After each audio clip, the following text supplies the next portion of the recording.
اب یہ بھاگ رہے تھے تو انہوں نے جہاز سے اتار لیا، مشاورت کے لیے رک گئے، یہ بات نہیں تھی۔ اچھا جی سر یہ جہاز میں باقاعدہ بیٹھ گیا، انہوں نے کہا جہاز اس وقت نہیں اٹھ سکتا جب تک ہم یہاں موجود ایک مستند مجرم کو نیچے نہیں اتار لیتے۔ چور اب فیصلے کریں گے کہ ہمارے ملک کا ڈگنیفائڈ پوسٹ آرمی چیف کا فیصلہ ایک چور کرے گا۔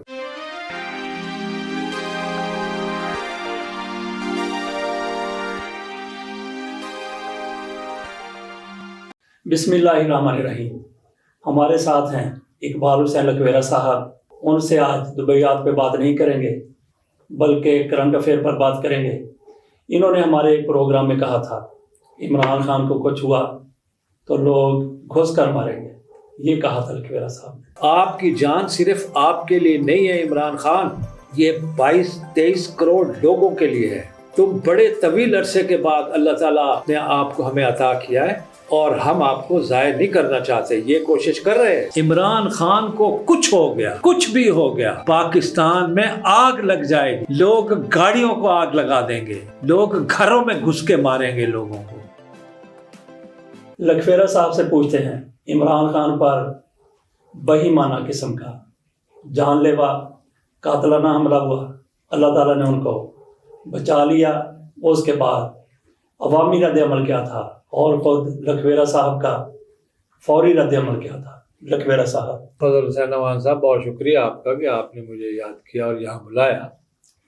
بات یہ ہے کہ بات میری اب بھی وہی ہے، اگر عمران خان، پہلے تو میں آپ کو ایک بات بتا دوں، جیسے ہی یہ واقعہ ہوا لوگوں نے احتجاج کا سلسلہ خود بخود شروع کر دیا، نہ عمران خان نے کہا نہ پی ٹی آئی کے کسی آدمی نے کہا۔ عمران خان تو ہاسپٹل کے راستے میں اور پھر ہاسپٹل میں تھے، یعنی پی ٹی آئی کے اور لیڈر تھے، کسی نے یہ نہیں کہا کہ احتجاج کرو، کیونکہ وہ منتظر تھے کہ اب ہوتا کیا ہے، کہ اب گولیاں لگی ہیں، کوئی کھٹی میٹھی گولیاں تو نہیں تھی نا جو ایک آنے کی 4 ملتی ہیں، گن کی گولیاں تھیں، AK-47 چلایا گیا، 9 چلایا گیا اور دونوں طرفوں سے چلایا گیا۔ تو اس میں لوگوں نے خود سے احتجاج شروع کیا، اس سے پہلے کہ وہ احتجاج شدت اختیار کرتا۔ عمران خان نے ہوش آنے کے بعد فوری طور پہ جو پہلا عمل کیا وہ انتہائی قابل تعریف ہے اور قابل ستائش ہے۔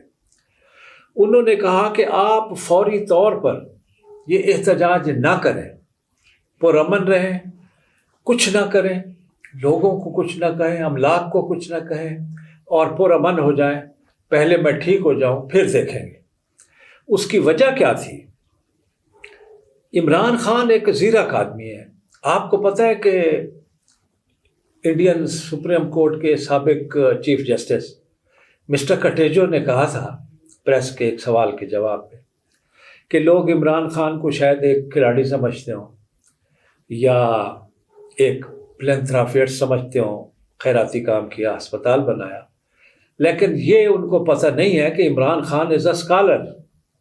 اچھا لکھویرہ صاحب، عمران خان کو اللہ تعالیٰ نے اس بہیمانہ حملے سے بچا لیا، لیکن ان کے پیچھے پھر قاتل لگے ہوئے ہیں، وہی لوگ ان کے پیچھے ہیں۔ اگر خدا نہ خواستہ عمران خان کو کوئی نقصان پہنچتا ہے تو پھر تو کوئی ان کو لوگوں کو روکنے والا بھی نہیں ہوگا، سمجھانے والا بھی نہیں ہوگا، یہ کہنے والا بھی نہیں ہوگا کہ پرامن احتجاج کرو، تو پھر آپ کیا دیکھتے ہیں؟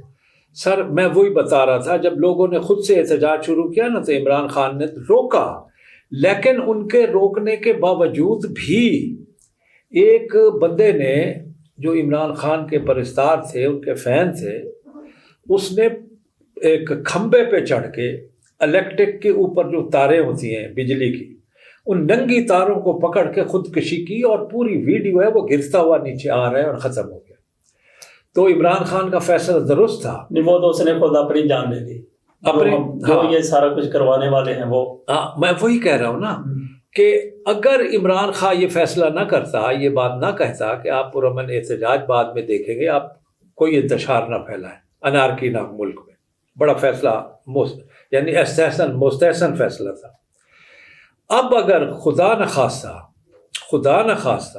خواستہ ایسی کوئی بات ہو گئی تو میں اب بھی اپنی اس بات پہ قائم ہوں۔ اب اگر خدا نخواستہ عمران خان صاحب پہ حملہ ہو گیا اور اللہ نہ کرے میرے منہ میں خاک در خاک کہ وہ نہ رہے دنیا میں، تو لوگوں کو روکنے والا کوئی نہیں ہوگا. پھر صورتحال وہی ہوگی جو سری لنکا میں ہوئی تھی. وزراء کو بھاگنا پڑے گا، وزیر اعظم کو بھاگنا پڑے گا، سب کو. پھر دیکھیں فوج اپنی عوام پہ گولی نہیں چلائے گی، وہ پورس کا ہاتھی نہیں بننا چاہے گی. کوئی بھی بندہ اپنے لوگوں کو نہیں مارنا چاہے گا. سارے بے وقوف رانا ثناء اللہ نہیں ہیں. جو یہ ان چیزوں کا سہارا کون لیتا ہے؟ بزدل آدمی. اور رانا ثناء اللہ پرلے درجے کا بزدل آدمی ہے. دیکھیں نا، آپ اپنے میں تو آپ میں قوت ہے نہیں. آپ فورسز استعمال کر رہے ہیں، لوگوں کو استعمال کر رہے ہیں، ذرائع استعمال کر رہے ہیں، اداروں کو استعمال کر رہے ہیں. اچھا، آپ نے کہا کہ بزدل، جی بزدل، اور اس کو دل کا دورہ پڑا ہوا ہے. یہ ایسا پتہ کیا، جب اس نے دیکھا کہ انتہائی حملہ بھی ہمارا ناکام ہو گیا. یہ حملہ انہی لوگوں کا پری پلان تھا نا. اب جب انہوں نے دیکھا کہ ہمارا حملہ بھی ناکام ہو گیا، اب تو کوئی دوسری گنجائش ہی نہیں رہی، اور وہ اب خوفزدہ ہو گیا کہ اب صورتحال یہ ہے کہ اب دیکھیے اس انٹر لنک بھی ہو جاتی ہیں بعض باتیں. باجوہ صاحب بھی تشریف لے جا رہے ہیں، کڑی سے کڑی ملتی جس کو کہتے ہیں. وہی نا سر. اچھا، تو باجوہ صاحب تشریف لے جا رہے ہیں. فوج دیکھیں، فوج میں ہمارا کوئی عمل دخل نہیں. فوج جانے اور ان کے اپنے ادارے اور ان کے قوانین اور ان کے اصول و ضوابط جانے. لیکن میں یہ کہہ رہا ہوں کہ یہ لوگ ان پہ ڈپینڈ کر رہے تھے بہت زیادہ، لیکن انہوں نے بارہا کہا کہ ہم نیوٹرل ہیں، ہمارا کوئی لینا دینا نہیں ہے. اچھا، اب جب یہ بات ہوئی تو انہوں نے دیکھا کہ وہ بھی جا رہے ہیں، تو پتہ نہیں آنے والے صاحب ہمارا اس طرح ساتھ دے یا نہ دے، تو ان کو دل کا دورہ تو پڑنا تھا. ابھی ان کو پڑا. اچھا، اس پارٹی کے لوگوں کی ایک کوالٹی ہے، پہلے ان کو کوئی بیماری ہوتی لاحق جو اس قسم کی ہوتی ہے، جو سیریس قسم کی ہے، جیسے میاں نواز شریف صاحب کو ہو جاتی ہے، یا مریم کو ہو جاتی ہے، یا میاں شہباز شریف کو ہو جاتی ہے. تو اس نے اپنی روایت کو برقرار رکھتے ہوئے، نون لیگ کی روایت کو برقرار رکھتے ہوئے یہ بیماری، اب اگلا جو مرحلہ اس کا یہی ہوگا کہ اس کا علاج جو ہے یہ برطانیہ میں ہوگا. بیماری لگوا لی. اب ان لوگوں کا علاج صرف برطانیہ میں ہوتا ہے، اور اس برطانیہ جانے کے لیے ان کا بیمار ہونا بہت ضروری ہوتا ہے. تو رانا ثناء اللہ تسلی رکھ، تو فیصل آبادی کا ہے نا، تو نے یہیں بھی ہونا ہے نا، تو فکر نہ کر، تو لندن رہے یا جہاں بھی رہے، تو دیکھے گا کہ تو نے جو کچھ کیا ہے نا، یہ لوگ سب دیکھ رہے ہیں، اور اس کا فیصلہ عوام نہیں کرنا ہے، اور عوام تو اس سے اچھی طرح نبڑ لے گی، تو فکر نہ کر. لکھویرا صاحب، لانگ مارچ آج جہلم پہنچ رہا ہے. اس حوالے سے لانگ مارچ جس طرح سے سٹارٹ ہوا تھا، درمیان میں تھوڑا سا گیپ آیا، آپ کیا سمجھتے ہیں لانگ مارچ کیا پہلے والا جو بن اس میں ہے؟ اس سے زیادہ ہے. دیکھیں، اب میں آپ کو ایک بات کی وضاحت کروں. پہلے عمران خان خود ہوتے تھے نا، اب وہ زخمی ہیں. اب انہوں نے ذمہ داریاں بانٹ دی ہیں. وہ بڑا زیرک آدمی ہے، اور ہر بات اس طرح سوچتا ہے کہ عوام کو اور ملک کو کوئی نقصان نہ ہو.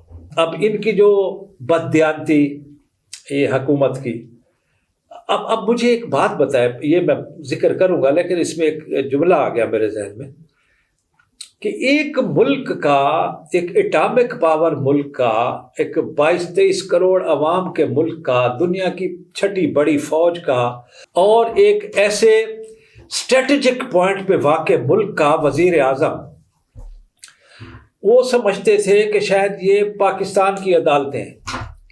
وہ پاکستان کی عدالتوں کے بارے میں تو یورپ میں ہیڈ لائن لگی تھی، the Pakistani courts are of the riches. یہ تو ہم نے تو نہیں لگائی تھی نا، انہوں نے لگائی تھی. ان کو پتہ تھا کہ یہ کیا ہوتا ہے یہاں. اچھا، اب وہ تو عدالتیں جناب آزاد ہوتی ہیں، وہ تو آزاد فیصلے کرتی ہیں. اس نے دعویٰ کیا، انہوں نے قبول کر لیا ڈیلی میل پہ. Okay, come on, provide the ثبوت. اب ثبوت دینے میں ناکام رہے. انہوں نے ڈیلی میل کو کہا کہ تم ثبوت دو. دیکھیں، بات یہی تھی نا، یہی دو فریق تھے نا. ایک فریق ثبوت دینے سے میں ناکام ہو گیا، جو وزیر اعظم پاکستان ہے. اس کے رپورٹر کی آپ کمال دیکھیں کہ اس نے بددیانتی سے کام نہیں لیا.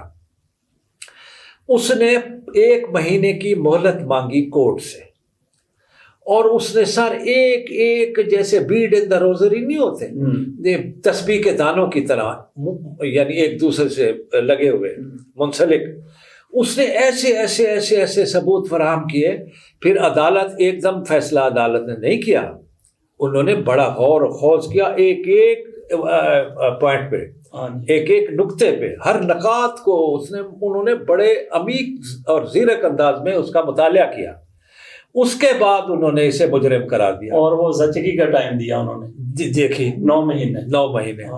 اب مجھے بتائیں یہ کتنے دکھ کی بات ہے. میں نے جب یہ فیصلہ سنا، یقین کریں میں بہت اداس ہوا تھا کہ کیا ہماری پوزیشن تھی، کیا ہمارا قدیر خان نے ایٹم بم بنا کے ملک کو کتنا اونچا بڑا نام کر دیا، اور اس کو ایک تحفظ فراہم کر دیا، ناقابل تسخیر بنا دیا. اس کو ایک لوہار، ایک کرمنل، ایک کلاؤن، اب دنیا بھر میں ہمارے پاکستان کے وزیر اعظم قبلہ واجب الاحترام قابل تقدیس محترم المقام جناب شہباز شریف صاحب کو کلاؤن سمجھا جاتا ہے، بھکاری سمجھا جاتا ہے. اب مجھے بتائیں یہ ملک کی کتنی بدنامی ہوئی کہ غیر ملک ہے، وہاں عدالتیں آزاد ہیں. انہوں نے اس کو بھی ٹائم دیا، ڈیلی میل کے نمائندے کو بھی ٹائم دیا جس نے رپورٹنگ کی تھی کہ آپ ثابت کرو، اسے ثابت کر دیا، یہ نہیں کر سکتے. اب جرمانہ ہوا 30,000 ان پہ اور 23,000 ان کے 25,000 پتہ نہیں، 27,500 جو تھا وہ ان کے داماد پہ 1.5 کروڑ روپے بنتا ہے. اب یہ کھسک رہے تھے، انہوں نے سمجھا یہ پاکستان ہے، اور بھائی وہ نیشن ہے، تم نے ہمیں نیشن بننے نہیں دیا. ان کو ویڈیو شیڈی نہیں ملی ان ججوں کی. سر میں بتا رہا ہوں نا کہ ان کو کوئی ننگی نہ ویڈیو ان کی ملی ہے، نہ یہ ویڈیو بنوا سکے ہیں. یہ وہ ملک ہے، یہ سمجھ رہے تھے پاکستان ہے، میں کھسک جاؤں گا. وہ ہر بات پہ نظر رکھنے والی وہ قوم ہے. ان نامعقول لوگوں نے، ان نااہل لوگوں نے، نواز شریف، شہباز شریف، زرداری صاحب، فلانے صاحب، یہ صاحب، وہ صاحب، انہوں نے ہمیں قوم ہی نہیں بننے دی. ان کو خطرہ تھا یہ قوم بن گئے تو ہمارا کیا بنے گا. اچھا یہ لکھویلا صاحب، یہ اسٹنٹ مین ہمارا وزیر اعظم، اسٹنٹ مین، اور کہ اردو میں پتہ نہیں کیا کہتے ہیں اس کو، شوباز کہہ لیں اس کو. یہ کئی دن تک لندن میں رہے. ادھر عمران خان کہہ رہے ہیں کہ چور چیف کا فیصلہ کر رہے ہیں اس بارے. تو سر یہ مجھے ایک بات بتائیں، آپ اپنے گھر کی فیصلے کے لیے کسی چور کو بلائیں گے؟ سوال ہی پیدا نہیں ہوتا. سر یہ ایک بالکل ایک اتنی بھیانک قسم کی مذاق ہے. یہ سانحہ کہیں اسے آپ، یہ سانحہ ہے، ایک بھیانک سانحہ ہے کہ ایک چور، ایٹامک بم ملک کا وزیر اعظم، جس کو غیر ملکی عدالت نے چور قرار دے دیا ہے اور فیصلہ کر چکی ہے، جرمانہ عائد ہو چکا ہے. عالمی صادق اور امین سے عالمی چور مشہور ہو گئے. تو پہلے خیر مشہور تھے، اب مسترد ہو گئے ایک غیر ملکی عدالت کی طرف سے.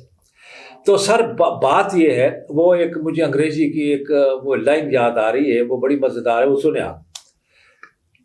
If a clown enters in a palace, he doesn't become a king.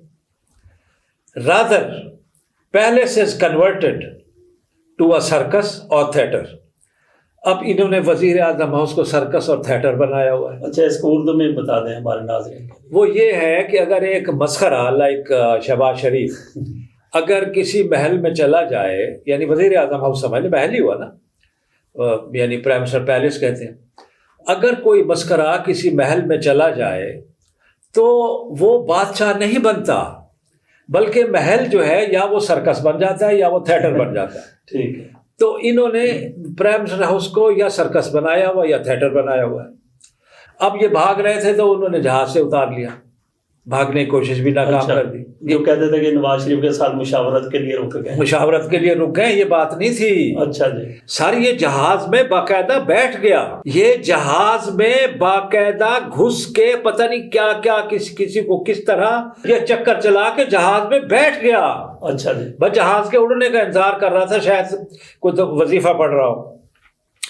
تو وہ نہیں، وہ اتنی دیر میں وہ پہنچ گئے. برطانوی سر، برطانوی ڈیٹیکٹیو ایجنسیاں، پولیس، جو کنسرن فورسز تھیں وہ سارے پہنچ گئے. انہوں نے جہاز کو گھیرے میں لے لیا. انہوں نے کہا جہاز اس وقت نہیں اٹھ سکتا جب تک ہم یہاں موجود ایک مستند مجرم کو نیچے نہیں اتار لیتے. اچھا جی. وہ آئے اور اس مستند مجرم کو انہوں نے اتارا اور اپنے ساتھ لے گئے. وہ سر ہمیں تو انہوں نے ہجوم بنائے رکھا نا، وہ قوم ہے نا، وہ تو قومی فیصلے کرتی ہے، قومی مفاد میں کرتی ہے. اور بات یہ ہے، آپ مجھے بتائیں کہ عمران خان کی بات غلط ہے کہ چور اب فیصلے کریں گے کہ ہمارے ملک کا ڈگنیفائڈ پوسٹ، بڑی باوقار، محترم، معتبر اور قابل احترام، قابل تکریم، قابل عزت پوسٹ آرمی چیف کا فیصلہ ایک چور کرے گا. اب آپ اس سلسلے میں دیکھیں، لعنت ہے ان پہ کہ یہ فیصلے کریں گے ہمارے آرمی چیف کی. فوج کا مسئلہ ہے، فوج میں رہنے دو، فوج خود فیصلہ کرے گی، وہ تم سے زیادہ محب وطن ہے. یہ کہتے ہیں کہ آئین کے تحت شہباز شریف نے یہ فیصلہ کرنا، وزیر اعظم نے یہ فیصلہ کرنا. جی جی، یہ خود غیر آئینی ہے، یہ ہمیں آئین سمجھانے آئے ہیں. یہ تو خود غیر آئینی ہے سر. یہ اگر دو ایک بندے ادھر ادھر جائیں تو آئین کدھر جائے گا؟ یہ دھڑام سے نیچے سڑک پہ آ جائے گی. اچھا لکھویرا صاحب، خواجہ آصف نے آج پھر قومی اسمبلی میں تقریر کرتے ہوئے عمران خان کو بری طرح سے لتاڑا ہے. جی عمران خان کل کیا کہتے تھے امریکہ کے حوالے سے، آج کیا کہہ رہے ہیں؟ انہوں نے یو ٹرن لے لیا ہے. اس طریقے سے باقی لیڈرشپ بھی باتیں کر رہی ہے. ایک انٹرویو کو فائنانشل ٹائم کو انٹرویو دیا تھا عمران خان نے، اس کو توڑ کر مروڑ کر اپنی مرضی کے مطابق ان لوگوں نے یہ سارا کر کے. خواجہ آصف سر میں معافی کے ساتھ عرض کرتا ہوں، یہ خود کتنے قابل اعتبار ہے؟ سر پہلے تو یہ تو قابل اعتبار ہے ہی نہیں نا. بات یہ ہے، یہ چوروں کی بات، کوئی چور بھی کبھی کہتا ہے میں چور ہوں؟ کسی چور سے سنا ہے آپ نے؟ اگر کسی چور سے سنا ہے مجھے اس کا نام بتائے، میں اسے سلام کروں کہ وہ سچا آدمی ہے. یہ تو اتنے انکمپیٹنٹ، نااہل اور اتنے چور ہیں، یہ چوری کو بھی یہ سمجھتے ہیں کہ قومی فریضہ سمجھ کے چوری کرتے ہیں. اب ان کو کیا کہا جائے؟ ایک تو بینک کا معمولی افسر تھا ایک گلی میں، سیکنڈ افسر ابو دھابی کے ایک بینک میں، یہی خواجہ، یہ ایک بینک کا معمولی افسر تھا. وہاں اس نے میری سفارش سے پرموشن لی. میں نے اکاؤنٹ کھلوایا کسی ایک بڑے صاحب کا، اور میں بتا دیتا ہوں وہ صاحب کون تھے. وہ حاجی عبد الرزاق یعقوب، ARY TV کے مالک. اس کی درخواست پہ، اس کی ریکویسٹ سے، مجھے ریکویسٹ کی تھی اس نے، اس کی ریکویسٹ پہ میں نے انہیں ریکویسٹ کی کہ کوئی اکاؤنٹ کھلوا دیں. ان کا چھوٹا سا اکاؤنٹ بھی بڑا ہوتا ہے، وہ کھلوا دیں تو اس کی پرموشن ہو جائے. تو ان کا اکاؤنٹ انہوں نے کھلوایا تھا، مرحوم اللہ انہیں غریق رحمت کرے. ARY کے لوگ پکے مسلمان. اس کے بعد آپ نے بتایا تھا کہ ان کی پرموشن ہو گئی تھی. ایک اور بھی بندہ قومی اسمبلی میں بیٹھا ہوا ہے اسپیکر کے طور پر، بڑے بڑے فیصلے کرتا ہے، راجہ رینٹل ان کو کہتے ہیں. تو ان کا اپنا کردار کیسا ہے؟ وہ بھی اس نے کہا جی کہ ان کو نااہلی کے لیے الیکشن کمیشن کے سامنے فلاں فلاں فلاں. تو ان کا اپنا کردار سن لے. ایک تو رینٹل کا تو میں پڑھا ہے، پتہ ہے رینٹل بھی ان کو کہتے ہیں. ہاں، ان کے بھائی بھی ایک ہے، وہ بھی یہی کام کرتے ہیں. اچھا، یہ قبضہ مافیا، معصوم. اچھا، آپ کی کبھی لندن میں ان کے ساتھ ملاقات ہوئی تھی؟ لندن میں نہیں، میری دبئی میں ان سے ملاقات. دبئی میں ان کی ملاقات کبھی سن لے. یہ راجہ رینٹل صاحب جو اسپیکر بنے، خدا کا خوف دیکھو یار، میرا دل کرتا ہے میں اپنے بال نوچ لوں. ہاں جی، خدا کی شان دیکھیں، شان دیکھیں کہ ایک سرٹیفائیڈ چور، ایک سیکنڈ افسر، وزیر دفاع. اس کو پوچھو تیرے باپ نے بھی کبھی دفاع سنا تھا یا دیکھا تھا؟ تجھے پتہ بھی ہے دفاع ہوتا کیا ہے؟ نہیں، وہ تو خواجہ صفدر نے بہت کچھ دیکھا. خواجہ صفدر تو قابل احترام. ہاں جی، ہاں. ان کے والد کی تو میں دل سے عزت کرتا ہوں، اور وہ تھے بھی قابل احترام، اور وہ محب وطن تھے، اس کی طرح چور نہیں تھے. راجہ پرویز اشرف صاحب کا سن لیں. میرے دبئی میں ایک دوست تھے، یہ دبئی کے مسلسل تشریف لایا کرتے تھے راجہ صاحب. تو اس وقت یہ MNA تھے، تو آیا جایا کرتے تھے دبئی، کیونکہ لندن کوئی جائے یا امریکہ جائے تو راستے میں پڑتا ہے تو وہ رک جاتے ہیں. تو یہ کسی ایک دوست تھے میرے جو انہی کے علاقے کے تھے، اب میں نام نہیں لینا چاہتا، یہ کہیں ان کو تکلیف نہ پہنچا دیں. تو انہوں نے وہ بڑے خوشحال آدمی تھے، پھر تو نام لے آپ ان کا، خوشحال تھے، سخی بھی تھے. نہیں یہ تکلیف پہنچا سکتے ہیں نا، اچھا انہیں کہ آپ اسپیکر ہے تو ان کو کوئی مشکل نہ کھڑی کر دے. تو وہ ان سے اس نے 1,00,000 درہم، جو سمجھ لیں پاکستان کے آج کے حساب سے کوئی 55 لاکھ روپے بنتے ہیں. ٹھیک. اس نے ان سے اس وقت کے بھی 25-30 لاکھ تو ہوں گے. ہاں اس وقت سے 25-30 لاکھ سے اب وہ 55 لاکھ بنتے ہیں. تو اس نے ان سے ریکویسٹ کر کے وہ ادھار لیے، تو وہ دے دیے. بھئی MNA ہے، معتبر آدمی ہے، جو لوٹا دے گا. متعدد بار مانگنے پہ ان کو ٹیلی فون کر کے وہ تنگ آ گیا. ایک دن اس نے مجھ سے کہا، میرے بڑے مہربان دوستوں میں، اس نے مجھ سے کہا کہ اقبال صاحب میں نے، آپ کو پتہ ہے میں نے 1,00,000 درہم آپ سے پوچھ کے ہی دیا تھا، اب میں کیا کروں؟ اچھا. میں نے کہا میں اپنی غلطی پہ تو میں معافی چاہتا ہوں تم سے. میں تو سمجھا تھا کوئی معزز آدمی ہے، لیکن یہ چور نکلا. بعد میں چلا یہ تو رینٹل ہے، قبضہ مافیا ہے اس کا، یہ اور اس کا چھوٹا بھائی. تو اب جب یہ دبئی آئے تو اب آپ بتانا. تو اس نے کہا کیا کہ میں نے کہا میں اس وقت پھر بتاؤں گا، آنے دیں ان کو. یہ آ گئے دبئی میں. میں نے جناب خاص دوستوں کو بھی اعتماد میں لیا. وہ جو صاحب قرض تھے جنہوں نے دیا تھا ان کو پیسہ، ان کو بھی اعتماد میں لیا، اور چائے پہ ہم بیٹھ گئے. تو میں نے ان کو اشارہ کیا تو انہوں نے ان کو کہنا شروع کیا، راجہ صاحب، انہوں نے پنجابی میں کہا، راجہ صاحب وہ میرے 1,00,000 درہم تک واپس کرو. اور بڑا عرصہ ہو گیا، کئی سال ہو گئے نا، تو میں کنی دفعہ تن ٹیلی فون بھی کیتا ہے تو تسی کوئی ہاں نہ بھی نہیں کرتے. یہ کچھ ایسے اللہ تللے کرتے. تو میں نے پھر ذرا لقمہ دیا. میں کہ راجہ صاحب وہ تو اس لیے میں کہہ رہا ہوں کہ انہوں نے مجھ سے بھی کنفرم کیا تھا کہ میں انہیں دے دوں. چھوٹا اماؤنٹ تو نہیں تھا نا 1,00,000 درہم، اس وقت بھی 25-30 لاکھ تھے، اب تو 55 لاکھ ہیں. تو آپ دیں ان کو، آپ کیوں ایسا کرتے ہیں؟ تو یہ خاموش ہو گئے. اب جو ہمارے وہ 5-6 دوست تھے وہ بھی ٹرینڈ تھے، ان کو بھی بریفنگ پہلے سے کی بھی تھی. انہوں نے بھی ذرا اونچا بولنا شروع کیا، راج صاحب یہ تو بات صحیح نہیں ہے، آپ پیسے واپس کریں. قصہ مختصر جی، ہم نے واضح کر دیا کہ جب تک آپ 1,00,000 درہم واپس نہیں کرتے راجہ پرویز اشرف صاحب، آپ یہ نہ سمجھیں کہ ہم پاکستانی ہیں. ہم یہاں پہ حکمرانوں سے ہماری بڑی نیاز ہے. ہم ان سے ابھی آرڈر کرا لیں گے کہ جب تک یہ پیسے نہ دے ملک نہیں چھوڑ سکتا، جیسے شہباز شریف کو کہا ہے. اگر یہ MNA نہ ہوتا تو کہتے یہ تو بہت اچھا، میں دبئی میں رہ جاتا، یہ تو خوش ہوتا. ہاں کہ وہاں میں تو جیل میں بھی کھانے بڑے اچھے ملتے ہیں.